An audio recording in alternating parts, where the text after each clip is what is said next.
꼭 이미지를 중화시켜야 할까요? 네. 저는 시원하게 그냥 여름에 삼계탕 먹고 겨울에는 베라를 먹고. 네, 안녕하십니까, 옵장입니다. 오늘은 여러분들에게 어떤 안경테가 잘 어울리는지 컨설팅하는 영상이 아니라 그 이전에 더 중요하다고 생각드는 것이 바로 안경테를 고를 때 그 고정관념을 탈피하고 다양한 각도에서 바라보는 방법에 대해서 말씀드리려 합니다. 제가 돌아다니는 유튜브 영상 그리고 블로그를 봤는데 안경테 추천이라는 영상은 많지만 이 안경테에 대한 그 고정관념과 틀에서 벗어나는 방법에 대한 영상은 없었습니다. 그래서 생각보다 사람들은 안경테를 고를 때 많이 보수적이고 또 변화를 두려워하는 분들이 많습니다. 바로 이 선입견과 고정관념을 벗어나기 힘들어하시죠. 그래서 좀 더 열린 마음으로 안경테 디자인을 바라보셨으면 좋겠다는 것이 이 영상에서 말씀드리고자 하는 바입니다. 어떤 안경테가 나에게 어울릴까? 이런 고민은 안경을 착용하신다면 누구나 좀 많이 해봤을 그런 고민입니다. 안경테는 디자인과 소재에 따라서 느낌이 많이 다릅니다. 그리고 또 안경사의 스타일에 따라서 또 안경을 추천하는 방식도 각기 다르고요. 거두절미하고 본론으로 들어가면은 첫 번째로 나의 얼굴형에 맞는 스타일의 안경이라기보다 나의 전반적인 분위기에 맞는 그런 안경 스타일을 찾자입니다. 안경 관련 자료를 보거나 또는 다른 웹사이트의 안경 쓴 모델을 보고 그것을 나에게 대입하고 또 상상하기보다는 안경원 혹은 쇼룸에 가서 꼭 써보셔야 합니다. 그리고 최신 트렌드가 반영된 그런 하우스 브랜드의 안경을 꼭 써보라고 말씀드리고 싶습니다. 일단 브랜드는 토탈 브랜드와 하우스 브랜드 이 두 가지로 나뉘는데, 토탈 브랜드는 옷, 신발, 모자 이런 것도 다르고 또 안경도 같이 만드는 그런 브랜드인 반면 하우스 브랜드는 한 가지만 디자인하고 또 한 가지만 연구하는 그런 브랜드입니다. 그래서 하우스 브랜드를 정말 추천드립니다. 제가 추천드리는 하우스 브랜드 안경테들은 추후에 다시 또 정리해서 업로드 하도록 하겠습니다. 그리고 저는 이 백문이 불여일착이라는 말을 쓰는데 100번 알아보기보다는 가서 그냥 한번 써보는 게 낫다, 착용해보는 게 낫다라고 말씀드립니다. 안경원에 가면은 사야 할 것 같아서 좀 부담스러운데 라는 생각이 드시는 분들에게는 쇼룸을 추천드립니다. 쇼룸의 이 자유로운 분위기 때문이죠. 하지만 이제 안경원에도 시대가 많이 변한 만큼 예전처럼 고객님들에게 막 붙어서 막 판매하는 이런 스타일보다도 종합원 없이도 자유롭게 써보고 또 선택할 수 있는 분위기가 안경원에도 점차 정착되고 있습니다. 안경원 사장님들도 아마 동의하시겠지만 가게가 마냥 조용한 것보다는 손님이 와서 구매 안 하시더라도 써보기라도 하면은 위안이 되는 게 있습니다. 그래서 안경원 그리고 부담스러우시면은 쇼룸이라도 꼭 방문해서 트렌디하고 보다 다양한 그런 안경테들을 써보는 걸 추천드립니다. 둘째는 단순히 얼굴형으로만 안경을 선택하기에는 우리는 다양한 변수 요인들을 가지고 있습니다.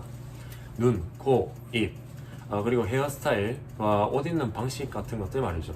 인터넷 혹은 잡지에서 보면 사각형의 얼굴에는 원형의 안경을 써서 각진 것을 중화시켜야 한다. 동그란 얼굴형은 각진 안경을 써서 너무 착해 보이는 순둥순둥한 이미지를 줄여야 한다. 이와 같은 말들이 많은데요. 저는 일단 이 말에 동의하지 않습니다. 안경이란 것은 결코 이 얼굴형에 의해서만 정해지지 않습니다. 헤어스타일, 옷 입는 스타일, 눈, 코, 입, 위치, 귀높이 등등 이것들을 결정짓는 요소가 정말 많습니다. 그래서 단순히 얼굴형이라는 이 한 가지 요소에 의해서만 결정이 되는 것이 절대 아닙니다. 제가 많이 어리게 생겼다고 해서 캐주얼이나 스트릿 패션 대신에 댄디하고 클래식한 옷을 입어야 하는 것이 아니며, 중후하고 또 성숙하게 생겼다고 해서 꼭 영하고 프레시하게 보일 필요도 없는 거고요. 우리는 우리가 가지고 있는 각자의 스타일이 있고 우리의 개성이 있습니다. 꼭 이미지를 중화시켜야 할까요? 네. 저는 시원하게 그냥 여름에 삼계탕 먹고 겨울에는 베라를 먹고. 일단 저를 예로 들어서 말씀드리면은 저는 전형적인 동양인의 얼굴을 지니고 있습니다. 넓은 광대, 작은 눈, 큰 얼굴형을 가지고 있고 또 날카로운 눈매 때문에 얇은 안경보다는 두꺼운 안경을 쓰라고 많이 하더라고요. 그래서 두꺼운 안경 계속 썼었죠. 어릴 때부터 한 20대 중반까지는 정말 굵은 뿔테만 끼고 다녔습니다. 하지만 제가 또 운동을 좋아해서 운동할 때는 멋이 좀 덜 나더라도 이 가벼운 메탈 안경을 써야지 라고 생각을 해서 그렇게 쓰고 운동을 했었습니다. 그런데 처음에는 제 자신도 어색하고 친구들도 이상하다고 놀리고 했었는데 일정 기간을 쓰고 시간이 지나고 보니까 오히려 얇은 메탈이 더 잘 어울린다고 하더라고요. 저는 그때 이후로 이런 결론을 냈습니다. 시간이 지나면서 이 안경이 얼굴에 자연스럽게 녹아날 수 있구나. 여러분들은 생각보다 이 안경이 잘 어울리십니다. 절대로 이 얼굴의 잠재력을 스스로 제한하지 말고 가소평가하지 않길 바랍니다. 그리고 마지막으로는 이 제3자의 의견을 고려하는 것도 중요합니다.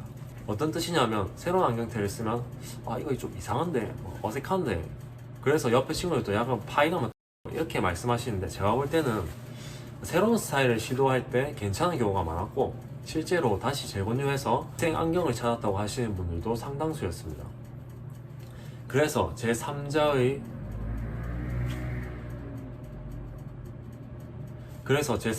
전문인의 의견, 안경사의 의견을 고려한 것이 상당히 중요하다고 말씀드리고 싶습니다. 우리는 우리 얼굴이 익숙하고 주위 친구, 가족도 저희의 얼굴이 익숙합니다. 그래서 그들이 저희를 잘 아는 만큼 또 저희 얼굴이 젖어 있고 틀에 갇혀 있으며 또 고정관념에 잡혀 있는 것이 사실입니다. 안경사라는 직업이 영리를 추구하지만 안경사도 소명의식을 가지고 고객님께 최대한 잘 어울리는 예쁜 안경테를 추천하기 위해 최선을 다합니다. 일부러 비싼 것들을 추천한다라는 비판을 많이 받기도 하는데요. 그런 비판들 정말 수용하겠습니다. 하지만 실제로 가격이 좀 더 나가는 게 확실히 멋스럽기 때문에 고객님들이 좀 더 다양한 안경들을 경험해 보셨으면 하는 바람이 항상 있습니다. 착용 시간이 길지 않고 잠시 필요할 때만 안경을 사용하신다면 저렴한 안경에 저렴한 안경 렌즈를 하시는 걸 추천드립니다. 하지만 하루 종일 함께 보내는 물건이고 심지어 그것이 또 눈을 돕는 안경이라면 어떨까요? 본인과 함께 보내는 시간이 많은 소지품에 대해서는 정말 투자를 하는 것이 오히려 현명하고 합리적인 소비입니다. 그래서 오늘의 내용은 제가 생각하는 이 안경테에 대한 고정관념을 탈피하고 열린 마음, 다양한 각도에서 바라보길 바라는 저의 마음이 담긴 그런 영상입니다. 영상 시청해주셔서 감사합니다.